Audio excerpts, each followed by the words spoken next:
The email arrived like any other, cloaked in the mundane guise of the organ donor registry. Years ago, spurred by a late-night documentary about the profound act of saving lives, I'd signed up on a whim. O-negative, the universal donor, they called it.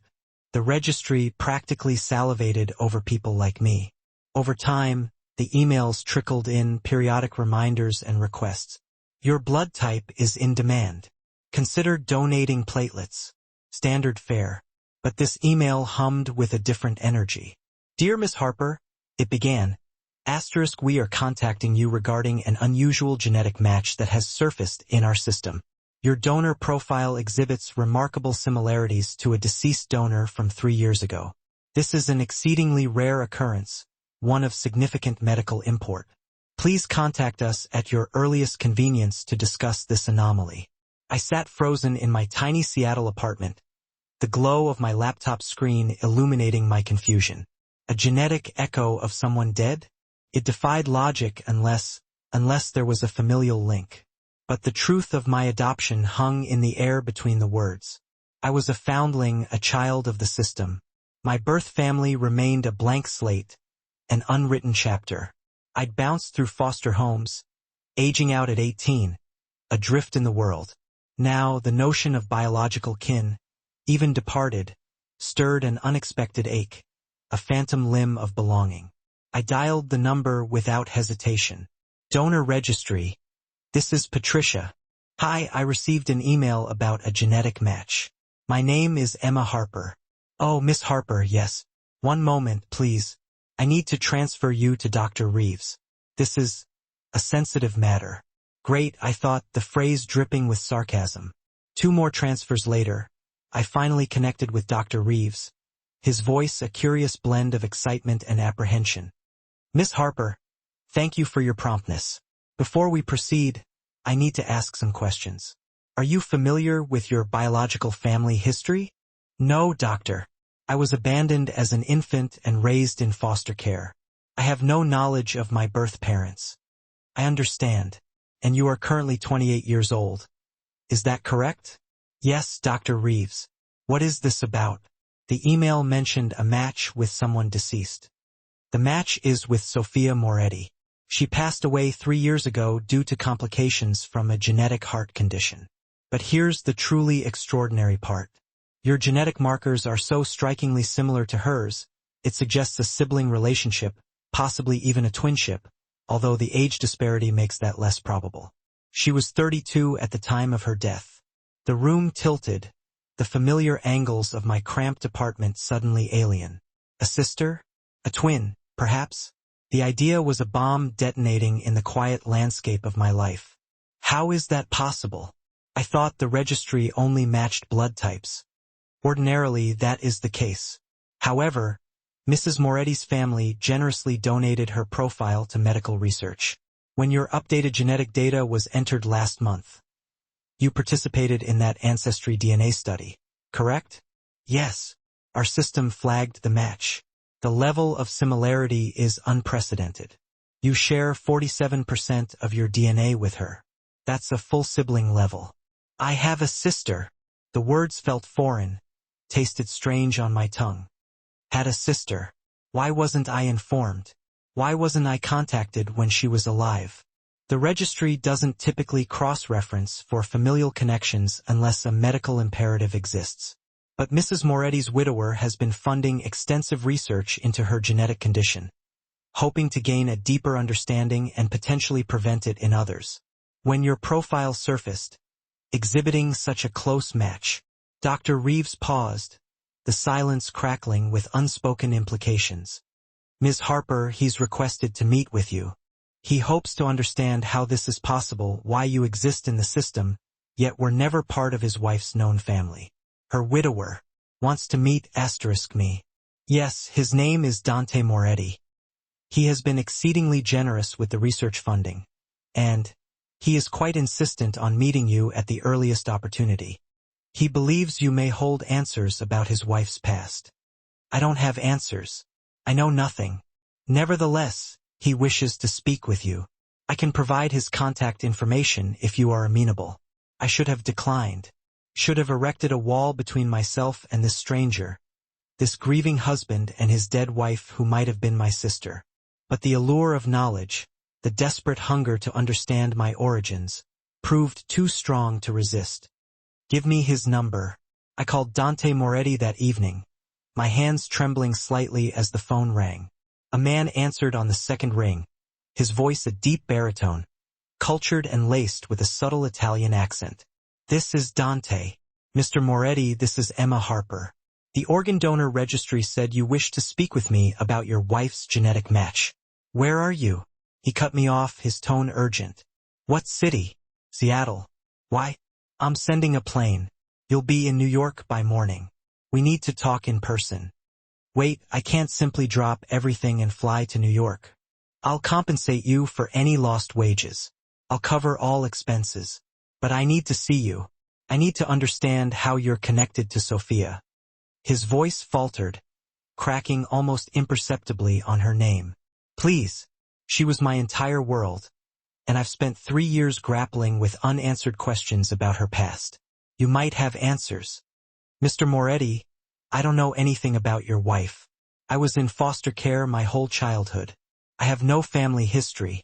Then we'll find it together. The plane departs at 6 a.m. from Boeing. A car will collect you at 5 a.m. Pack for 3 days. He rattled off an address for the car service, the words tumbling out in a rush. I understand this is unconventional, but I assure you, you're safe. I simply need to understand. He disconnected before I could voice further objections. I stood there, phone still clutched in my hand, trying to decipher if this was monumentally foolish or a once-in-a-lifetime opportunity. A stranger was dispatching a private jet to transport me across the country to discuss a deceased woman I'd never met but might be related to. Red flags danced before my eyes, yet intertwined with them was the tantalizing possibility of a sister, a biological connection, an explanation for the gaping void in my past. I dialed my best friend and roommate, Jessica. I need you to be aware of where I'm going, in the event that I wind up murdered or something. That's quite the opening line. What's happening? I recounted the entire bizarre narrative. The genetic match, the possibly dead sister, the enigmatic widower dispatching a private plane. Emma. That sounds like the prologue of a thriller where you're discovered dead in a warehouse. I know. But what if she genuinely was my sister? What if I finally gain insight into my family? Then, at a minimum, ensure that someone knows your whereabouts, keep your phone active, check in at regular intervals, and perhaps investigate this Dante Moretti character before boarding a plane with his people. I devoted the subsequent hour to online research. Dante Moretti proved easy to locate. Billionaire real estate mogul, vast property portfolio across the East Coast, philanthropist who had donated millions to medical research since his wife's untimely death. Photos revealed a devastatingly handsome man, somewhere in his late 30s, with dark hair and chiseled features, invariably clad in impeccably tailored suits, typically projecting an air of grave seriousness. There were also older photos featuring Sophia, a strikingly beautiful dark-haired woman with warm, inviting eyes and a radiant smile. They looked happy, a couple radiating the kind of effortless love that made you believe in fairy tales. Her obituary noted her sudden passing from a genetic heart defect, leaving behind a heartbroken husband and no children. Then I stumbled upon an article that caused me to pause. Published by a gossip website a year after Sophia's death, it was titled, Moretti's Secret. Billionaire investigates wife's hidden past. The article claimed Dante had engaged private investigators to delve into Sophia's background, insinuating she had been concealing something. The claims were unsubstantiated, speculative, and attributed solely to anonymous sources. Still, it ignited a spark of unease. What had Sophia been hiding? And did I genuinely want to become entangled in this web of secrets? But then I considered spending the remainder of my life wondering, perpetually uncertain whether I'd had a sister, forever ignorant of my origins. The perpetual state of unknowing would haunt me indefinitely.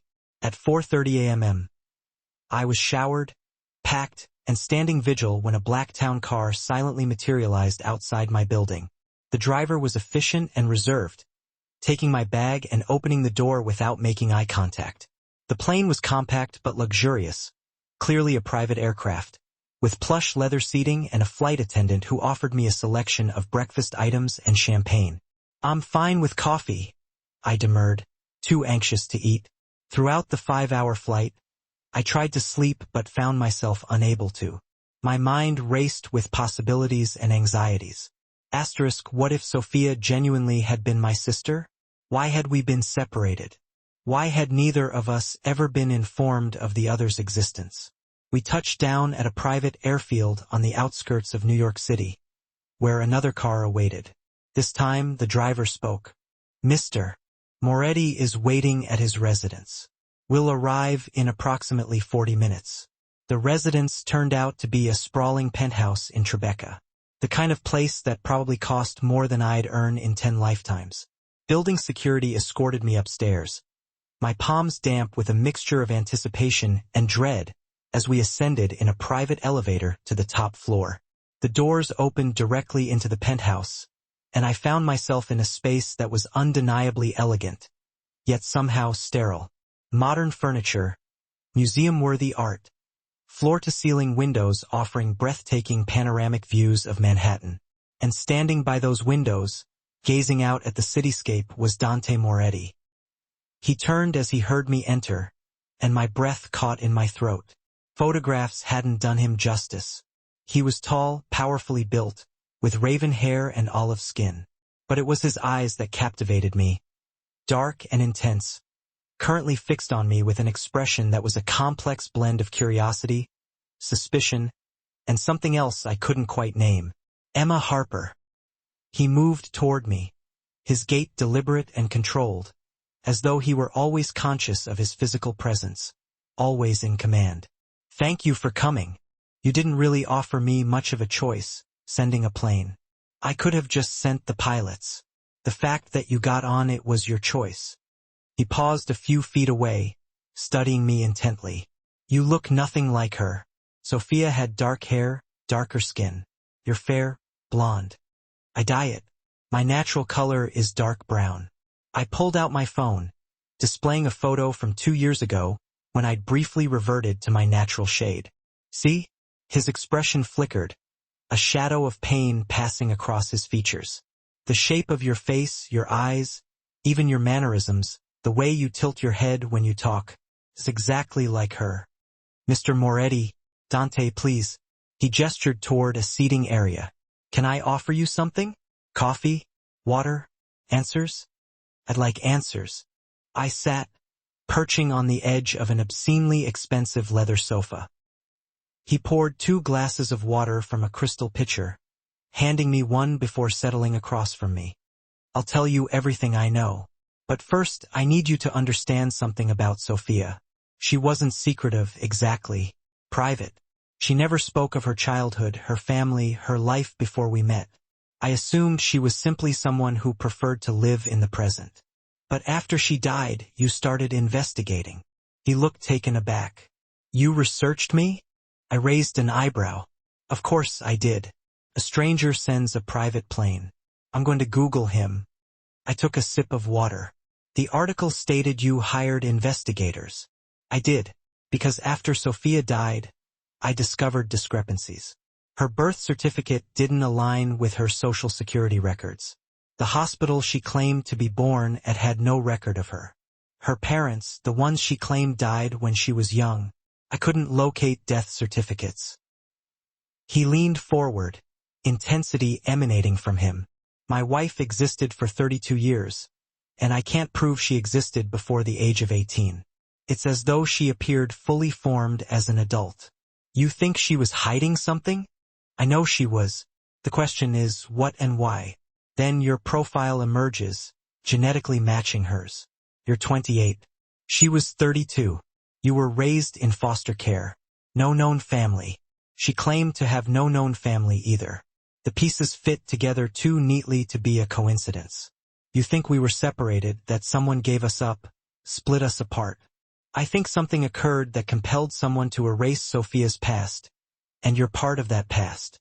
He produced a folder, scattering photographs on the coffee table between us. These are the only pictures I've managed to uncover of Sophia before she turned 18. A private investigator tracked down a high school yearbook from a small town in Oregon. I examined the photos. A teenage girl with dark hair, laughing with friends, looking youthful and carefree. And she did resemble me, not identically, but with sufficient similarity that we could plausibly be sisters. The name in the yearbook is Sarah Winters, not Sophia Moretti, Dante continued. But it's undeniably her. I'd recognize my wife anywhere. Sarah Winters. I tested the name, letting it roll off my tongue. Did you find any information about her family? Parents? Siblings? Nothing. The family vanished after her senior year. No forwarding address, no trace. Then you appeared in the donor registry. I had nowhere else to turn. But now I have you, and perhaps, together we can unravel what happened. What if I don't want to know? What if my birth family relinquished me for a reason, and unearthing the truth will only bring pain? Then you can walk away. I'll arrange for you to be driven back to the airport, and you'll never hear from me again. He stood, returning to the windows. But Emma, I spent 3 years loving a woman I barely knew. 3 years building a life with someone who was hiding her entire past. When she died, I lost her twice. Once to death. Once to the realization that I never really knew her. Don't you want to know the truth? Don't you want to understand where you came from? I did. God help me, I did. Okay. I'll help you look. But I need something in return. Name it. If we uncover something terrible, something that clarifies why we were separated and why Sophia erased her past, you have to promise you won't judge her for it. Whatever she was running from, whatever she was concealing, it doesn't negate the fact that she loved you. His expression softened. I know she loved me. That's the one thing I never doubted. But yes, I promise. No judgment, just answers. He moved to sit beside me, and I realized how imposing he was at close range. Tall and powerfully built, with an intensity that was almost overwhelming. So where do we begin? I asked. We begin with Sarah Winters' last known address. A small town called Riverside, Oregon. I've already dispatched investigators, but they came up empty-handed. Perhaps you'll perceive something they missed. Perhaps someone will confide in you who wouldn't speak to them. He retrieved his phone. We'll depart tomorrow morning. I've already secured a hotel near Riverside. We'll stay as long as it takes to find answers. You're assuming I'm staying in New York. I'm hoping you will, at least for a few days while we formulate our approach. His dark eyes locked on mine. I realize this is a great deal to ask. I know I'm requesting you to disrupt your life for questions about people you never knew. But Emma, you're the first genuine lead I've had in 3 years. Please give us a chance to understand. I considered my life in Seattle, my dead-end job at a coffee shop, my cramped apartment, the lingering sense of disconnection and lack of purpose that had been plaguing me for months. I contemplated the possibility of finally understanding my origins, of answering the questions that had haunted the first 28 years of my life. 3 days, I stated. I'll give you 3 days. If we find nothing in that time, I'm going home. 3 days is all I need. Thank you. He extended his hand, and when I shook it, I registered the strength in his grip, the calluses that hinted at a life beyond signing checks and attending meetings. I'd agreed to assist a billionaire widower in investigating his deceased wife's enigmatic past. What could possibly go wrong? Dante installed me in a guest room that dwarfed my entire Seattle apartment. Marble bathroom, king-size bed. A view of the city that undoubtedly cost millions. It felt surreal, as though I'd stepped into someone else's life. There are clothes in the closet, he said from the doorway. I had my assistant order basics in your size. If you require anything else, simply ask. You had someone buy me clothes? How did you know my size? I'm thorough. At my expression, he clarified. Security footage from the airport. I had someone estimate. If anything doesn't fit, we'll have it altered. That's either exceedingly efficient or exceptionally creepy. Both, probably. He smiled slightly, the first genuine warmth I'd witnessed from him. I'm accustomed to controlling situations, ensuring everything runs smoothly. That's how I built my company. But I recognize it can be intense for people who aren't used to it. You mean normal people who don't have assistants buying clothes for strangers? Yes, that. He leaned against the doorframe. Emma, I want you to understand something. I'm not attempting to control you or make you uncomfortable. I simply crave answers about Sophia so intensely that I'm likely overstepping boundaries. Tell me if I do. I'll back off. Noted. But also, thank you for the clothes. I only packed for 3 days. You're welcome. Dinner is at 7 o'clock if you're hungry. My housekeeper, Marie, makes excellent pasta. He moved to leave, then paused. And Emma, I'm glad you're here. Even if we don't uncover anything, at least I'm not searching alone anymore.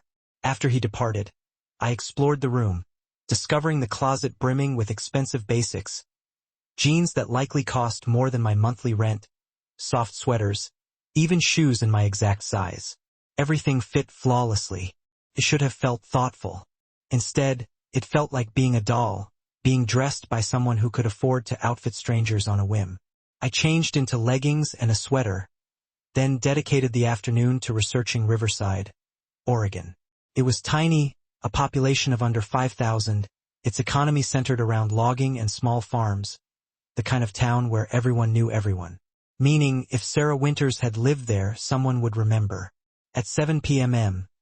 I made my way to the dining room, where Dante was already seated at a long table that could easily accommodate 12. He'd changed into casual attire, dark jeans, and a black Henley that accentuated his athletic build and made him seem more approachable than he had in his earlier suit.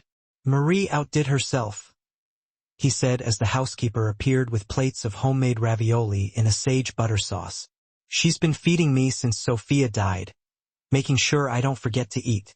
Mr. Moretti forgets constantly, Marie said with evident affection. She was in her 60s with kind eyes and a distinct Italian accent. He works too hard, sleeps too little. Maybe you being here will remind him he's human. Marie thinks I need looking after, Dante said after she left. She's probably right.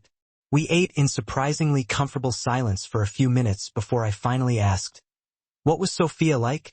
I mean, I know she was your wife and you loved her, but what was she really like as a person?" He set down his fork, considering. She was light. That's the word that always comes to mind. She made everything brighter simply by existing. She loved art, spent hours in galleries gazing at paintings. She baked cookies for the building staff at Christmas. She cried during sad movies and laughed too loudly at restaurants. She sounds wonderful. She was. But she was also guarded about certain things. She never wanted children, said she couldn't, but wouldn't elaborate. She had nightmares sometimes, would wake up terrified but refused to discuss them. And she was paranoid about security, always checking locks, always aware of her surroundings. He picked up his wine glass. At the time, I attributed it to her personality. Now I wonder if she was afraid of something from her past catching up to her. Or someone. Yes. Or someone. He met my eyes. That's one reason I'm so insistent on finding answers. If Sophia was running from something dangerous and you're her biological sister, you might be in danger, too. I hadn't considered that. You think whatever she was hiding could affect me? I think if someone went to the trouble of erasing her past, splitting you two apart, there was a reason. And reasons like that don't usually vanish simply because time passes. He leaned forward. That's also why I want you here, where I can keep you safe. My security is extensive. No one gets to you here. I'm not in danger. No one even knows I exist in relation to Sophia. They will. The moment we begin asking questions in Riverside, the moment we delve into Sarah Winters' past, people will take notice. And if those people don't want that past exposed, he let the sentence hang, unfinished. I pushed food around on my plate, my appetite suddenly gone. You're saying helping you could put me at risk. I'm saying you might already be at risk. And helping me at least means you're protected while we attempt to figure out what's happening. His expression was grave. I won't allow anything to happen to you, Emma. You're the closest connection I have to Sophia. Losing you would be like losing her all over again. After dinner, Dante showed me his study, a room lined with files and photographs, all pertaining to his investigation into Sophia's past.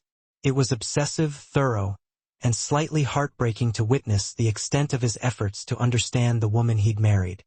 "This is everything I've found," he said, gesturing to the meticulously organized chaos. "Birth records, school records, employment history, or rather the lack thereof before she turned 18. It's as though she didn't exist before then." I studied the timeline he'd created on a large corkboard. Sarah Winters appeared in Riverside at age 14, living with foster parents who perished in a car accident when she was 17. After that, she'd left town, resurfacing in New York at 18 as Sophia Moretti, armed with forged documents that were convincing enough to withstand casual scrutiny. How did she obtain new identity documents? I asked. Money. There are individuals who specialize in creating new identities. She must have saved up, found the right person, paid them to make her someone else. He pointed to a photo of teenage Sarah. The question is, why? What was she running from? And where do I fit in? If we're sisters, why was I in foster care in Washington while she was in foster care in Oregon? That's what we need to determine. He pulled up a chair. I've been strategizing our approach to Riverside. We can't simply arrive and start asking questions about Sarah Winters. Small towns protect their own, particularly if they perceive us as outsiders stirring up trouble. So what's your plan? We'll masquerade as researchers, conducting a documentary or writing a book about foster care in small-town America. Sarah Winters becomes just one case study among many. We'll interview people, gather stories, and see what we can glean without arousing suspicion. That's actually clever. I'm occasionally clever. He smiled. We'll bring recording equipment, make it look official. And you'll do most of the talking. People trust women more, particularly in small towns. I'll be the silent producer in the background. You silent? I'll believe it when I see it. I can be quiet when necessary. I simply usually choose not to be. He closed the file. We depart at 8 a.m. Flight to Portland, then a 2-hour drive to Riverside. We'll check into the hotel, then begin with the local library. They typically maintain archives, yearbooks, local history. It's a logical starting point. You've done this before. The investigation thing. I've had to. When you build a business empire, you learn to research thoroughly, to unearth information people would prefer to keep hidden. His expression clouded over. I simply never imagined I'd be employing those skills to investigate my own wife. I studied the timeline, birth records, school records, employment history, or rather, the lack thereof before she turned 18. It was like she didn't exist before then. He said, I just never thought I'd use those. I reached out, an impulsive act born of something I couldn't quite name, and covered Dante's hand with my own. We'll find answers, I said, willing my voice to sound strong, convincing. I promise we'll try. His gaze flickered down to where our hands connected, and something shifted in his expression. A complex cocktail of emotions swirling within the depths of his eyes. Vulnerability, raw and exposed, battled with the ever-present intensity that seemed to simmer just beneath his surface. Thank you, he said. His voice a low rasp that sent a shiver down my spine. Thank you for being here, for caring about this even though Sophia was a stranger to you. A stranger? The word felt like a betrayal, a stinging slap in the face of the newfound truth. She wasn't a stranger, Dante. She was my sister. I just didn't know it until now. He turned his hand over, his fingers gently squeezing mine, a silent acknowledgement of the bond that had been forged in shared blood and a lifetime of unknowing. Then we're in this together, he declared, the conviction ringing clear in his voice. For Sophia, for you, for whatever the truth turns out to be. That night, the plush, overly comfortable bed in the penthouse mocked my sleeplessness. My mind raced, a chaotic whirlwind of unearthed memories and looming unknowns. My phone buzzed incessantly with Jessica's increasingly frantic texts. Asterisk still alive? Asterisk, or should I call the police and report you missing? Asterisk still alive. Flying to Oregon tomorrow to investigate mysterious past. This is literally the plot of a thriller, you know. Asterisk, please don't die. I'll try my best. Asterisk, I texted back, a wry smile tugging at my lips despite the gravity of the situation. Asterisk, is the billionaire hot? I hesitated, my fingers hovering over the keyboard before finally typing. Devastatingly so, but also grieving and intense and possibly dangerous. Proceed with caution. Asterisk, so hot. Got it. Be careful. I set my phone down. The image of Dante imprinted on my mind. He was attractive, undeniably, but it was more than just physical appeal. He possessed a magnetic pull, an aura of mystery that beckoned you closer, compelled you to unravel the secrets he guarded so fiercely. The way he spoke of Sophia, the raw pain that laced his words, revealed a depth of feeling that was rare and deeply affecting. He had loved her completely, and her loss had shattered something within him. And now, I was helping him piece together the fragmented puzzle of her past, a task that felt both profoundly important and utterly terrifying. Around 2 a.m., the silence of the penthouse was broken by movement. Footsteps, hushed at first, then the unmistakable sound of voices. Dante was talking to someone, his tone sharp and urgent. I crept to the door, widening the crack just enough to peek through. I don't care what time it is, Dante was saying into his phone, his voice laced with steel. I need everything you can find on foster care placements in Washington state, going back 28 years. Emma Harper was one of them. Find out where she was placed, who her case workers were, any records that still exist. Pause, heavy with unspoken implications. Because if Emma and Sophia were separated intentionally, someone made that decision, and I want to know who. He hung up abruptly, the click of the disconnect echoing in the sudden silence. I quickly retreated, closing the door before he could discover my eavesdropping. But his words hung in the air, heavy and unsettling. He was already investigating me, digging into my past without so much as a word of warning. It should have felt invasive, a blatant violation of privacy. But instead, I felt a strange, unsettling sense of gratitude that someone cared enough to look. The next morning, we boarded another private jet, this time bound for Portland. Dante spent the majority of the flight immersed in his investigation notes, occasionally peppering me with questions about my childhood. Do you remember anything from before foster care? Any early memories at all? Just impressions? I struggled to grasp at fragments, wisps of sensation lost in the fog of time.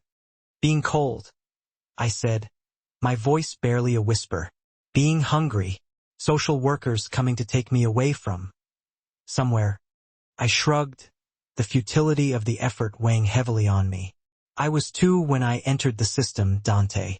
Most of my early childhood is just blank. No memories of siblings, other children. No, I always thought I was alone, that I'd been abandoned by parents who didn't want me. I turned to the window, watching the clouds drift by like fleeting dreams. Finding out I might have had a sister, that we were together once. It changes everything, makes the abandonment feel different. Maybe you weren't abandoned, he suggested, his voice soft, thoughtful. Maybe you were hidden, protected. He set his notes aside, his gaze intense. If Sophia was running from something at 14, maybe you were part of what she was running from. Maybe whoever separated you did it to keep you both safe. From what? That's what we're going to find out. Riverside was exactly as I'd pictured it. A quintessential small town plucked straight from a movie set. One main street lined with quaint shops. A diner that looked like it hadn't been updated since the Eisenhower administration. We checked into the town's only hotel, a small, unassuming place that was clean but undeniably basic. Not exactly what you're used to, is it? I observed, a hint of amusement in my voice as Dante surveyed our adjoining rooms. I've stayed in worse, he replied, a wry smile playing on his lips. When I was building my company, I slept in my car more than once. He dropped his bag with a thud. Let's start with the library, then the diner. Places like that are gossip central. Someone is bound to remember Sarah Winters. The library was tiny, a cozy haven of books overseen by a woman in her 70s who introduced herself as Agnes. She was positively thrilled to hear about our documentary project, and immediately began pulling old yearbooks and local newspapers. "Oh, I remember the Winter's girl," Agnes said, her eyes twinkling behind her spectacles as she laid out the materials on the table. "Such a sad story. Her foster parents were lovely people, Robert and Martha Hayes. They took her in when she was 14, raised her like their own. Then that terrible accident." "What accident?" I asked, pulling out my phone to record the conversation. "Car crash on Highway 20, black ice, winter of '07. They were coming back from Portland when they lost control. Both killed instantly. Sarah was 17, nearly aged out of the system anyway. Such a tragedy." "What happened to Sarah after that?" Dante asked quietly, his voice carefully neutral. "She left town. Can't say I blame her. Too many memories, you know." Agnes flipped through a yearbook, stopping on Sarah's senior portrait. "She was quiet, kept to herself mostly, but she was kind. I remember her volunteering at the animal shelter, always reading books about art." I stared at the photo, a lump forming in my throat. Sarah, Sophia, looked almost happy in this picture, young and hopeful, not yet burdened by the weight of whatever was to come. Did she have friends? People who might remember her? Agnes pondered for a moment, tapping a finger against her chin. "Jenny Martinez. They were quite close. I believe Jenny still lives here. Runs the flower shop on Main Street. You might try talking to her." We thanked Agnes for her help and headed to the flower shop, where a woman who appeared to be about our age was busily arranging bouquets. She looked up as we entered, her friendly expression faltering as she caught sight of me. "Oh my God," she breathed, her voice barely a whisper. "Sarah?" "No," I stammered, my heart pounding in my chest. I'm Emma Harper, but I think Sarah and I might be related." Jenny's eyes filled with tears, shimmering with a mixture of shock and disbelief. "You look so much like her," she said, her voice thick with emotion. For a second I thought she'd come back. She wiped her eyes with the back of her hand, composing herself. "Sorry, it's been 15 years, and I still miss her terribly. Can we talk about her?" Dante asked gently, his voice laced with understanding. "We're researching her story for a project." Jenny led us to the back room of the shop, a fragrant haven filled with flowers and potting soil. She pulled out her phone, scrolling through old photos. Teenage Sarah laughing, her eyes sparkling with joy. Sarah holding a kitten, her face radiant with tenderness. Sarah and Jenny at prom, looking young and carefree. "She was my best friend," Jenny said, her voice cracking with emotion. "But she never talked about her life before the Hayes took her in. I knew she'd been in other foster homes, that something bad had happened, but she wouldn't discuss it, said the past should stay buried." "Did she ever mention siblings? Family?" "No," Jenny replied, shaking her head. "She said she was alone, that she'd always been alone." Jenny looked at me, her gaze searching. "But you're here and you look just like her, so she lied. Or maybe she didn't know about you either." "What happened after the Hayes died?" Jenny's expression grew troubled, her brow furrowing with concern. "She changed," she said, her voice dropping to a near whisper. "Got paranoid, scared. Started talking about needing to disappear, to become someone else. I thought she was just grieving, but she was serious. She asked me to forget her, to never mention her name if anyone came looking." "Did anyone come looking?" Dante leaned forward, his eyes narrowed with intensity. "Not that I know of," Jenny replied, her voice trembling slightly. "But Sarah was terrified they would." She paused, taking a shaky breath. "She left town a week after graduation, and I never heard from her again." Jenny's voice broke, and fresh tears welled in her eyes. "I've always wondered if she was okay, if she found peace. And then you show up looking like her ghost. So tell me," she pleaded, her voice thick with emotion. "Was she okay? Did she find happiness?"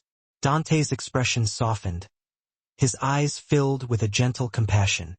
"Yes," he said, his voice low and soothing. "She found happiness. She had a good life, loved and was loved. She died peacefully, surrounded by people who cared about her. It wasn't entirely true. Sophia had died in a hospital, her heart giving out too fast for goodbyes. But it was a kinder truth, a balm for Jenny's aching heart.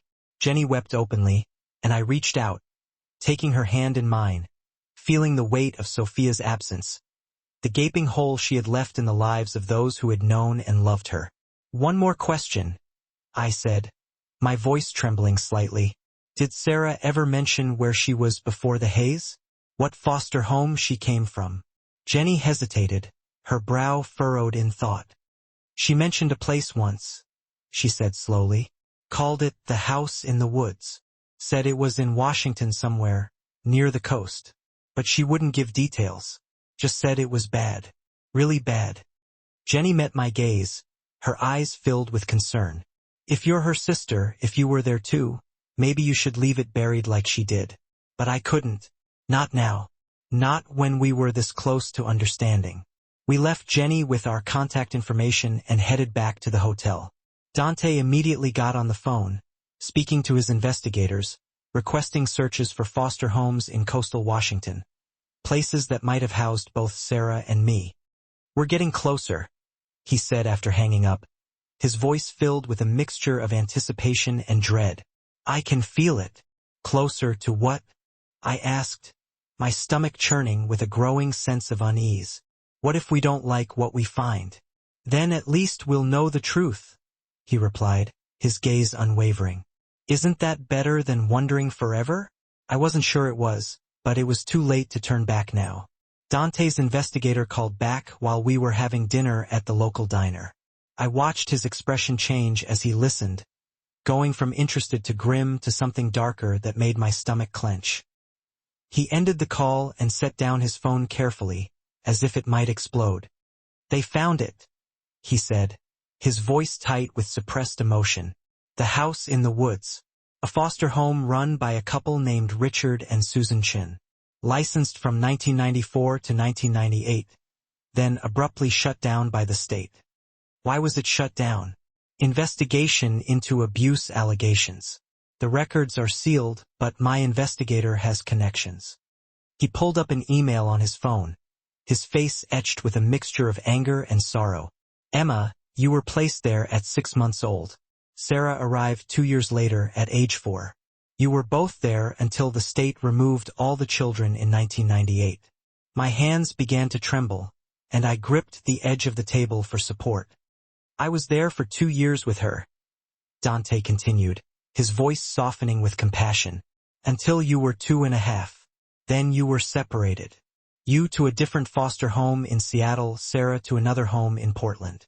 The records don't explain why you were split up, just that it was deemed necessary for your safety." "Safety from what?" "The Chens. They were never formally charged, but the investigation notes mentioned psychological manipulation, isolation, and concerning behavioral control methods. Whatever happened in that house was bad enough that the state not only shut it down, but made sure the children who'd been there were separated and placed as far from each other as possible." I felt a wave of nausea wash over me, leaving me weak and disoriented. "So Sarah and I were together until I was 2, I whispered, my voice barely audible.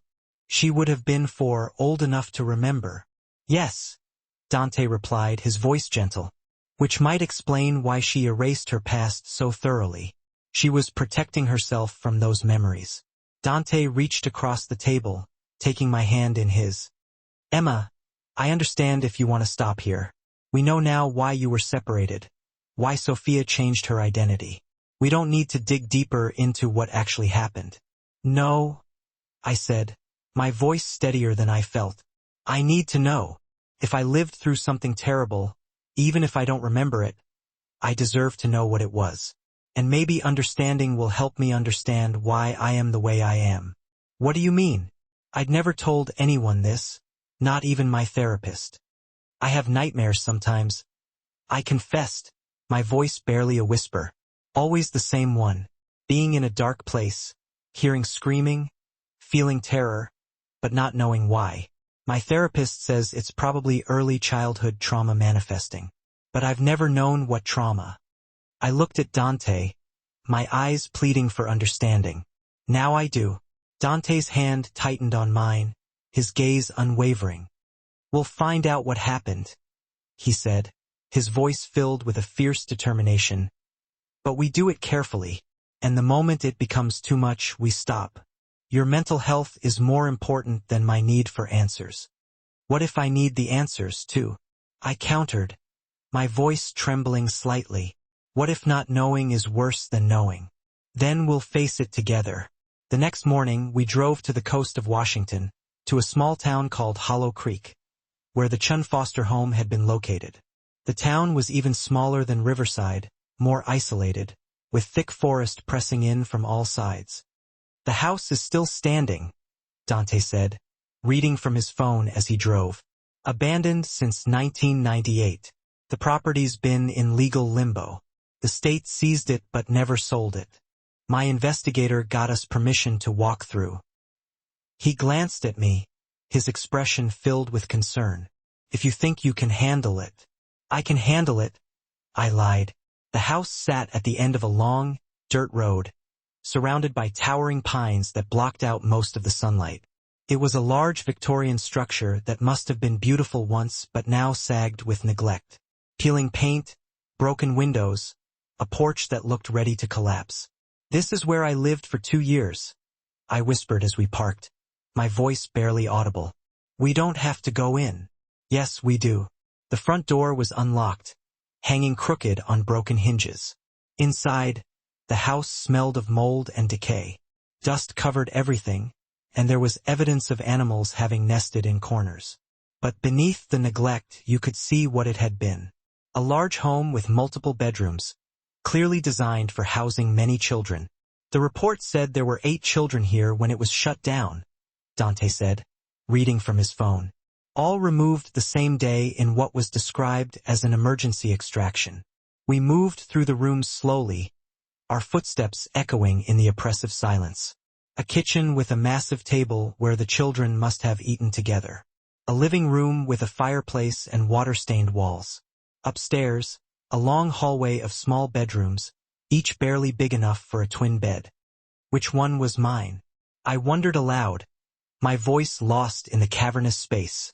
According to the floor plan in the file, the youngest children were kept on the 3rd floor. Dante pointed to a narrow staircase leading upwards. "Emma, you don't have to."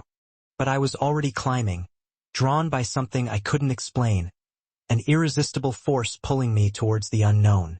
The 3rd floor was an attic space converted into a dormitory.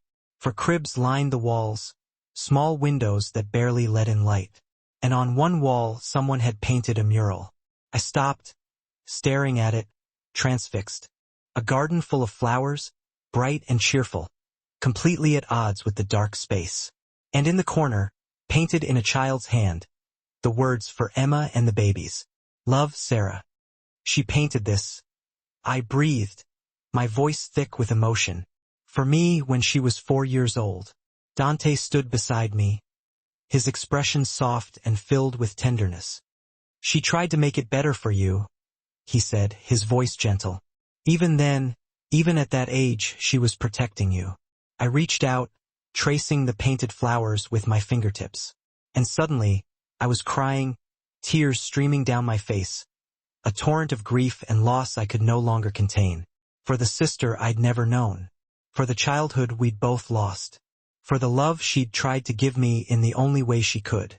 Dante pulled me into his arms, holding me close while I sobbed against his chest. "It's okay," he whispered, his voice soothing. "I've got you. You're safe." "She loved me?" I choked out, my voice ragged with emotion. "We were separated, and she never knew what happened to me. But she loved me enough to paint me flowers in a terrible place." "Yes, she did," he replied, stroking my hair. "And I think that's why she could never talk about her past. Because remembering this place meant remembering leaving you behind." We spent another hour in the house, finding other traces of the children who had lived there. Carved names in door frames, drawings hidden in closets. Evidence that kids had tried to make the best of a bad situation. But we found nothing that explained what specific abuse had occurred, what had been terrible enough to warrant an emergency removal. As we were leaving, An elderly woman appeared on the dirt road, walking with a cane and a small dog. She stopped when she saw us, her eyes narrowed with suspicion. "You're not supposed to be here," she called out, her voice sharp. "This is private property." "We have permission from the state," Dante said, showing her documentation on his phone. "We're researching the foster home that was here. The Chun place." She spat the name out like a curse. "About time someone looked into that horror. Did you know the Chens?" I asked, moving closer. "I lived next door until they forced me to sell," she replied, her voice tinged with bitterness. "I'm Margaret Wells. I used to hear those children crying at night, see them standing in windows looking so sad." She squinted at me, her eyes filled with a sudden glimmer of recognition. "You one of the kids who was kept there?" "Yes, but I was too young to remember. I'm trying to understand what happened." Margaret's expression softened, her eyes filling with compassion. "Come to my house," she said, gesturing down the road with her cane. "It's just down the road. I'll tell you what I know." Her house was small but warm, filled with photos of grandchildren and the comforting smell of baking bread. She made us tea and settled into her armchair, the little dog curling up in her lap. "The Chens seemed nice at first," she began, her voice low and measured. "Said they wanted to help children, give them a good home. But something was wrong from the start. The kids were too quiet, too obedient. They'd stand in the yard like little statues, not playing, not running around like children should." "What did the Chens do to them?" Dante asked gently, his voice filled with concern. "I don't know exactly," Margaret replied, shaking her head sadly. "The children weren't allowed to talk about it. But I'd hear things at night. Crying, sometimes screaming. And once I saw Richard Chen put a little girl in the shed out back. She stayed there all night, for punishment. He said she was being difficult, defiant. She was maybe 5 years old. I felt sick." "Did you report it?" I asked, my voice barely a whisper. "Many times," Margaret replied, her eyes filling with tears. "But the Chens were clever, always had explanations. Said the children had special needs, required firm discipline. The case workers believed them." Margaret's eyes filled with tears, until one of the children escaped, ran to the road and flagged down a car. She was hysterical, saying terrible things about the house. That's when the state finally investigated properly. "Which child was it?" Dante asked, his voice tight with anticipation. "The one who escaped. The older girl. Sarah, I think her name was. She was maybe 6 or 7. Brave little thing, saving all those other children by running away. Sarah. Sophia. My sister had been the one to finally stop it. To save everyone, including me." "What happened to the Chens?" I asked, my voice trembling slightly. "They disappeared before charges could be filed. Took their money and vanished. State never found them." Margaret shook her head, her face etched with a mixture of sadness and anger.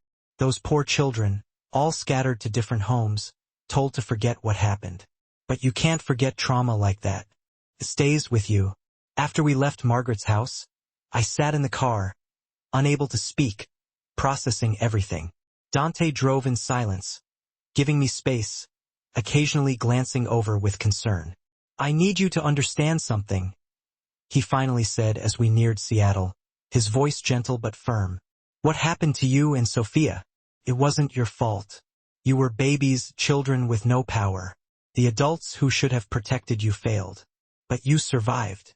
And Sophia survived. She built a good life despite that terrible start." "Did she?" I asked, my voice laced with doubt. "Or was she just running forever, never really escaping?" "She found love," Dante insisted, his voice filled with conviction. "She married me, built a home, had years of happiness. Yes, she kept secrets, but she also lived. That's surviving." He pulled into the airport, where his plane waited. "Emma, I know this is overwhelming. Take time to process it before you decide what to do next." "What's there to decide?" I asked, my voice flat. "Whether you want to keep searching, whether you want to find the Chens, get justice, understand more." He turned to face me fully, his dark eyes filled with a deep and unwavering concern. Or whether you want to do what Sophia did, accept that you survived, and move forward with your life. I don't know what I want. Then don't decide yet, he said, his voice soft. Come back to New York with me. Stay a few more days. Let's sit with what we've learned before we decide if we need to know more. I agreed, too emotionally exhausted to argue. On the flight back, I fell asleep against Dante's shoulder, the gentle rhythm of his breathing lulling me into a fragile sense of peace. And for the first time in weeks, I didn't have the nightmare.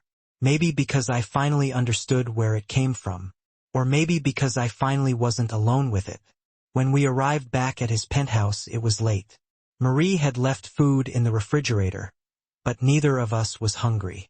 We sat in his living room, the lights of Manhattan spreading out below us like a glittering tapestry, not speaking. Thank you, I finally said, breaking the silence, for helping me find answers, for being there when I broke down. You don't need to thank me, he replied, his voice low and intense. I needed answers too, and you gave them to me. He looked at me with an intensity that made my breath catch. Emma, I want you to know you're not alone anymore. Whatever you decide to do with this information, whatever happens next, I'm here. You're Sophia's sister. That makes you family to me. I barely know you. I know, he said, his voice softening. But I lost Sophia, and I'm not losing you too. Even if that just means being someone you can call when the nightmares come back. He reached out, gently tucking a strand of hair behind my ear, his touch sending a shiver down my spine. Stay in New York, at least for a while. Let me help you process this. I have a life in Seattle. I protested, my voice wavering. A job that barely pays your rent. At my expression, he shrugged, a hint of amusement playing on his lips. I'm thorough, remember? You checked. Emma, you're living paycheck to paycheck in a city where you have no family, no real connections. What if you stayed here instead? I have contacts in the art world. I could help you get a better job, something that actually uses your degree. You could stay in this guest room as long as you need. That's too much, I said, shaking my head. It's not nearly enough to repay what you've given me, he countered, his voice filled with conviction. Answers about Sophia, understanding about her past, a connection to the woman I loved. His dark eyes held mine, their depths swirling with a complex mixture of grief and something else, something I couldn't quite define. Please, he said softly, let me do this for Sophia, for you. I should have said no, should have maintained boundaries with this intense, grieving billionaire who was offering me everything. But I was tired of struggling alone, tired of having no one who understood where I'd come from. 1 month, I said, my voice barely a whisper. I'll stay 1 month, then I'll decide what comes next. His smile was brilliant, transforming his face, chasing away the shadows that haunted his eyes. 1 month, he said, his voice filled with hope. That's all I ask. The month turned into 2, then 3. I told myself I was just taking time to process everything we'd learned. But the truth was more complicated. I was getting comfortable in Dante's world. Too comfortable. He'd kept his promise about helping me find work, connecting me with a gallery in Chelsea that needed a curator. The job was perfect, challenging, well-paid, using skills I'd thought would go to waste. I moved from his guest room to my own apartment in the same building. A smaller unit he claimed was sitting empty. And so we fell into a routine. Coffee together most mornings before work, dinner several nights a week, sometimes at his place, sometimes at restaurants where everyone knew him and treated him with a respect that bordered on fear. We didn't talk about Sophia constantly, but she was always there. The connection that had brought us together, the ghost that still haunted his penthouse. You've barely changed anything? I observed one evening, looking at photos of Sophia still displayed throughout his home. Her things are still here. Her art, her books, even her coffee mug in the kitchen. I can't let go yet, he replied, his voice laced with sadness. He refilled our wine glasses, the clinking of glass breaking the silence. Everyone tells me I should pack it up, move on. But she was your wife, And you loved her.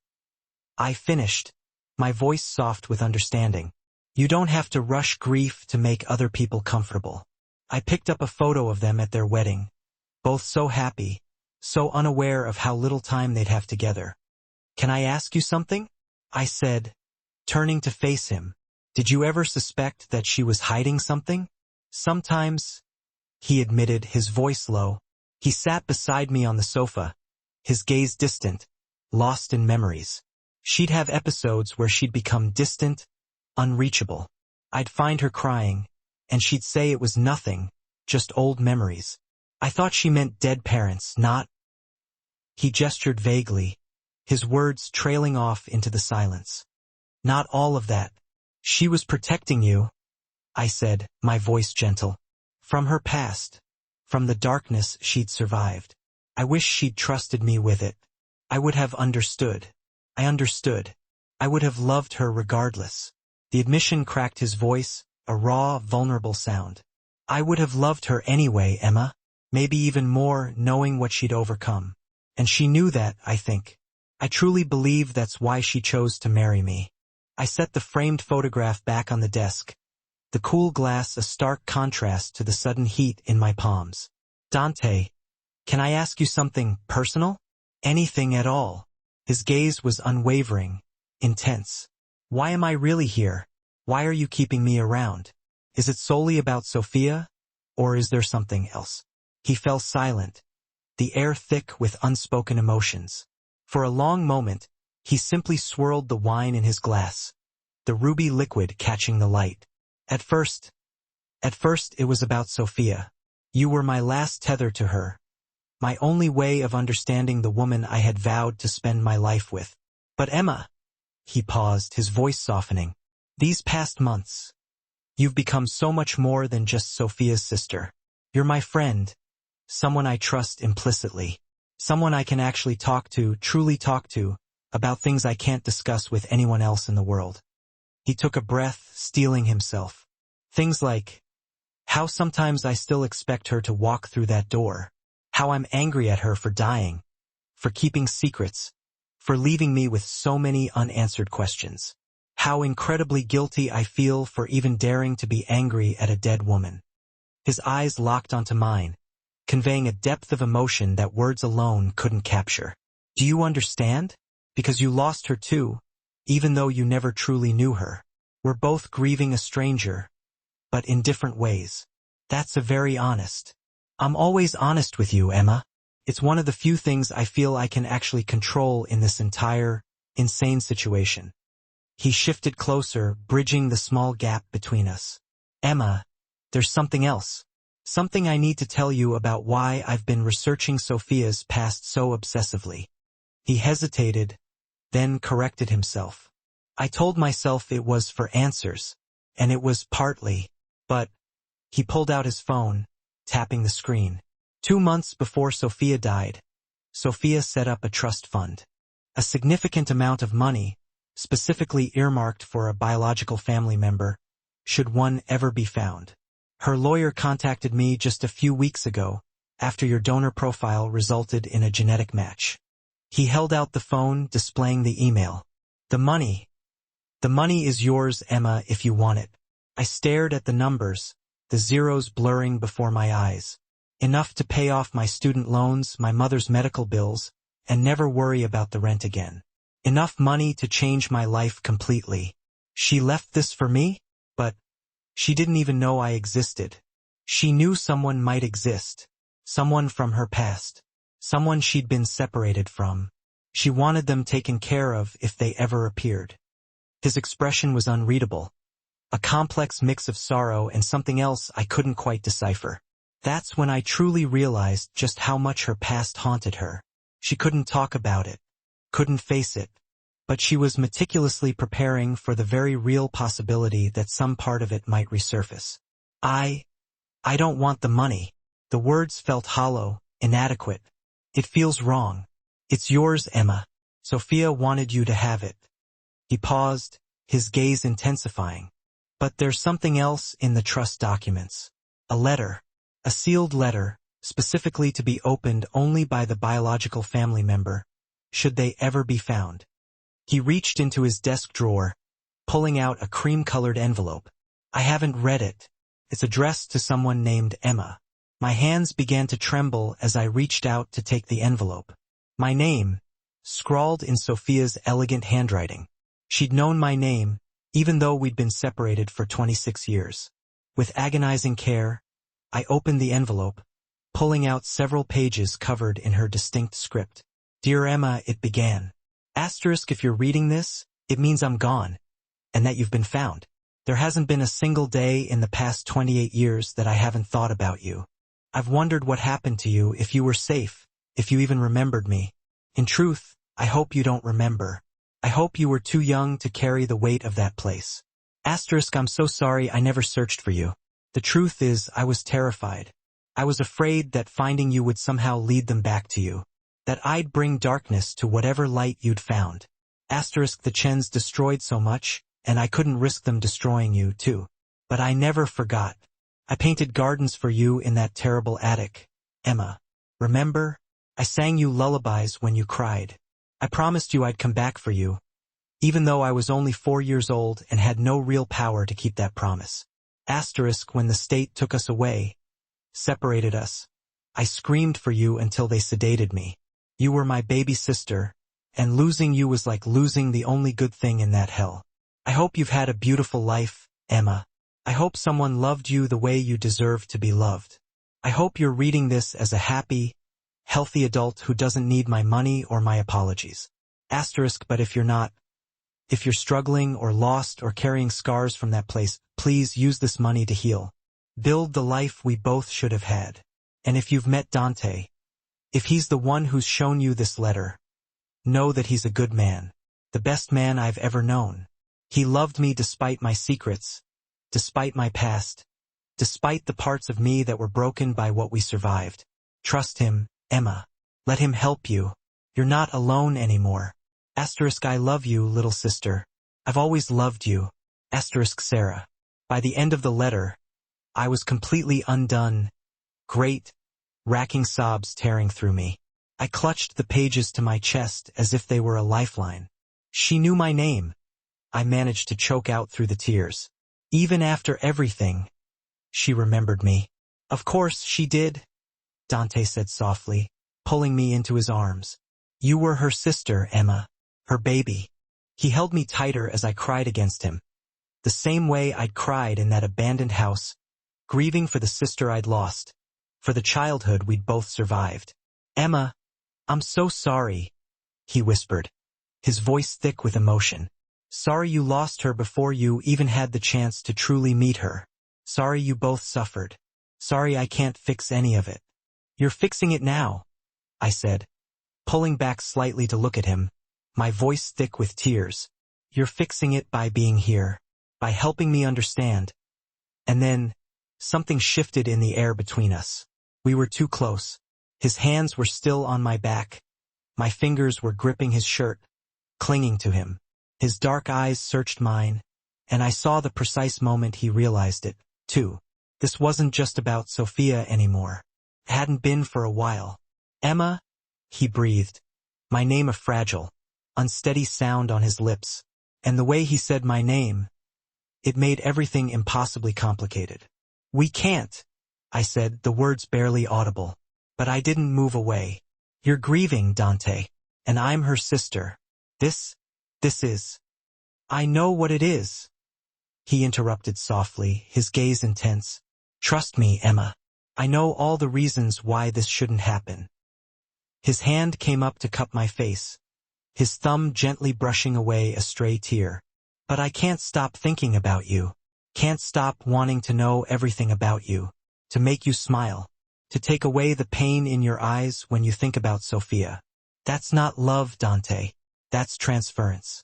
Or grief. Or, it's all of those things, he conceded, his voice a low rumble. But it's also real. His thumb brushed across my cheekbone. I tried to fight it, Emma. I told myself it was inappropriate, that I was just projecting Sophia onto you. But you're nothing like her. You're your own person. Strong and kind and brave in ways that have absolutely nothing to do with my dead wife. And I'm falling for you, Emma, despite knowing I shouldn't. Dante, he didn't let me finish. He kissed me and I let him. It felt like both a profound betrayal and the most right thing in the world. His lips were soft, tentative, almost reverent, seeking permission with every movement. And I gave it, kissing him back, my hands fisting in his hair. Months of pent-up tension, unspoken connection, and impossibly complicated feelings finally breaking free. When we broke apart, both breathing hard, he rested his forehead against mine. "Tell me to stop," he murmured, his voice raw with emotion. "Tell me this is wrong, and I'll back away. I'll be just your friend. Nothing more." I met his gaze, my heart pounding in my chest. "I can't tell you to stop, Dante, because I've been falling for you too, and I've been hating myself for it. But Dante, this is complicated. I'm Sophia's sister. How do we even begin to navigate that? Carefully, honestly, together?" He kissed me again, softer this time, a promise of gentleness and understanding. "I loved Sophia. I'll always love her. But she's gone, Emma. And you're here now. And life is far too short to deny what we feel simply because it's complicated." We spent the rest of the night talking, kissing, carefully processing exactly what this meant. By morning, exhausted but strangely at peace, we'd agreed to try. Slowly, carefully, deliberately keeping it private until we could even begin to figure out what we were doing. But 3 months later, when I moved out of my cramped apartment and into his sprawling penthouse permanently, our secret was out. The art world, as it always does, began to talk. Whispers and speculation followed me everywhere. Dante Moretti's new girlfriend, who just happened to look exactly like his dead wife. "They think I'm a replacement, Dante," I told him one night, the words heavy with insecurity. "That you're using me to keep Sophia alive." He pulled me close, his eyes fierce. "Let them think what they want, Emma. I know the truth, and you know the truth. That's all that truly matters." He cupped my face in his hands. "You're not Sophia, Emma. You're Emma. You're yourself, and that's precisely who I love. The fact that you're her sister is simply how we met, not the reason I'm with you." A year after I'd first received that life-altering donor registry email, we stood together in front of Sophia's grave. I'd never been there before. I hadn't felt I had the right, until Dante had finally and gently convinced me. "Tell her, Emma," he said quietly, his hand resting on the small of my back. "Whatever you need to say." I knelt by the headstone, tracing her name with my fingers. "I wish I'd known you, Sophia. I wish we'd had more time. I wish for a lot of things that simply can't be changed." I took a deep breath, steeling myself. "But I want you to know that I'm taking care of him.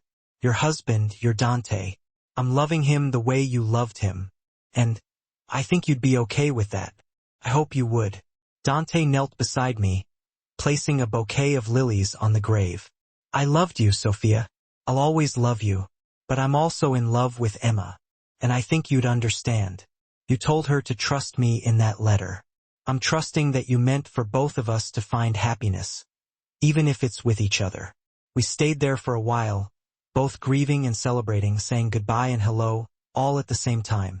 When we finally left, Dante took my hand, and I squeezed it tight. "Thank you, Dante," I said, my voice thick with emotion. "Thank you for finding me, for giving me answers about where I came from. Thank you for loving me, despite how complicated everything is. Thank you for being brave enough to get on a plane for a complete stranger. For helping me understand Sophia. For somehow becoming the most important person in my life." He stopped and kissed me softly, his eyes filled with tenderness. "I found you because of her, Emma. But I love you because of you, because of who you are." 6 months later, he proposed. A year after that, we were married in a small, intimate ceremony, with photos of Sophia present. Not as a ghostly presence hovering between us, but as the woman who had brought us together, the sister and wife we had both loved and lost. I never found the Chens. Dante's investigators searched exhaustively, but they seemed to have vanished completely, swallowed by the earth. Part of me was relieved. Justice might have been satisfying, but it wouldn't erase the past. All we could do was focus on building something better, something meaningful in the present. The trust fund Sophia had left became a foundation supporting foster children and trauma survivors. We named it Sarah's Garden, after the mural she'd painted for me in that terrible attic. Felt right, taking money born from darkness and using it to create light. Do you think she'd approve? I asked Dante at the foundation's launch event, my voice filled with a mixture of hope and trepidation. He wrapped his arms around me from behind, his chin resting on my shoulder. I think she'd love it, Emma. She'd love you. Love what we've built together from the wreckage of her secrets. He paused, a soft smile playing on his lips. You know what the best part is? You matched her donor profile, and that match led you to me. Even in death, she was still protecting you, still making sure you'd be taken care of. He tilted his head, his gaze searching mine. Or maybe she was making sure you wouldn't be alone after she died. Maybe it was both. Sophia was always good at loving multiple people at once. He kissed my temple. I miss her, Emma, but I'm incredibly grateful for you. For us. For this unexpected family we've become. I leaned back against him, looking out at the bustling foundation event, at the garden that bore my sister's name, built from the money she'd set aside for a family member she'd never forgotten. And I thought about how strangely, beautifully, life sometimes worked. I'd signed up for an organ donor registry on a whim. That whim had led to a genetic match. That match had led me to a billionaire's doorstep. And that doorstep had led to answers, to love, and to a family I'd never dared to dream of. Sarah had promised to come back for me when we were children. She couldn't keep that promise in life. But in death, through a blood match, a trust fund, and a grief-stricken husband who'd loved her enough to search for answers, she'd finally kept her promise. She'd brought me home. 2 years after our wedding, I stood in the penthouse that had once been Dante's alone and was now fully ours, looking at the nursery we just finished preparing. Soft yellow walls, a crib that probably cost more than my first car. And along one wall, a mural I'd painted myself, a garden bursting with flowers, just like the one Sarah had painted for me decades ago. You're thinking about her?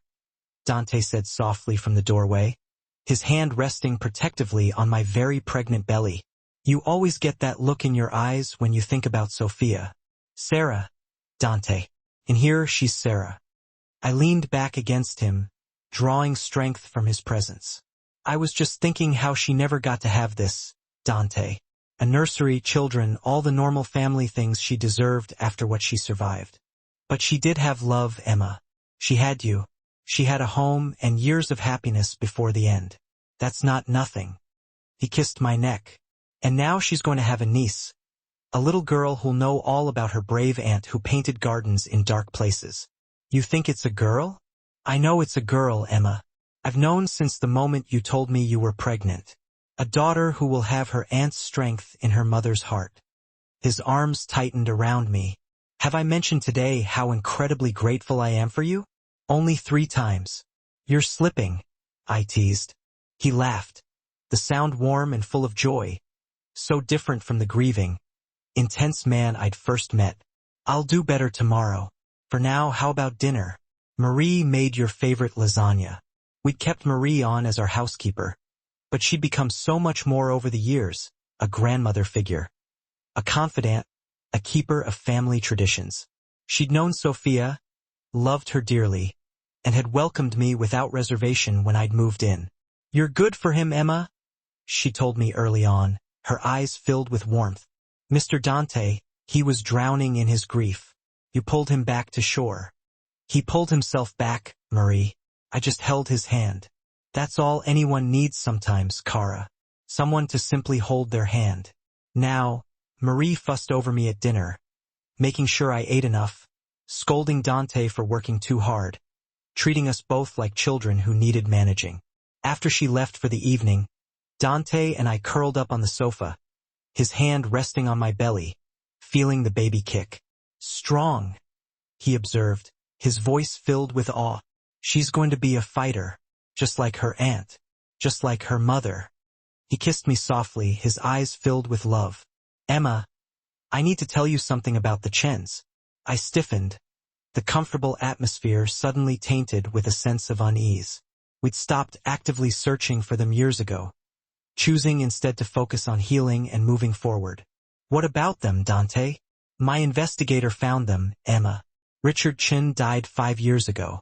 Susan Chun is in a nursing home in Arizona. Advanced dementia. She doesn't remember anything, including what they did to those children. His expression was complicated, a mixture of anger and a strange sort of pity. I thought you'd want to know. That chapter is closed, then. They can't hurt anyone anymore. I should have felt relief or satisfaction or something. Instead, I just felt empty. So, they got away with it, I said quietly, the words barely audible. Lived full lives while the children they damaged carried those scars forever. Justice doesn't always look the way we want it to, Emma. But they didn't win. You survived. Sophia survived. You both built good lives despite everything they did. He cupped my face in his hands, his gaze intense. That's the best revenge, Emma. Living well. Is it enough? It has to be, Emma. Because it's all we have. He pulled me closer, his voice firm. I'm not going to let them take one more moment of our happiness. They don't deserve that power. He was right. I'd wasted far too much energy on the ghosts of the past. It was time to focus on the future. On the baby girl who would arrive in 2 months. On the foundation helping other children find their way. On the beautiful life that Dante and I were building together. A month later, I went into labor 3 weeks early.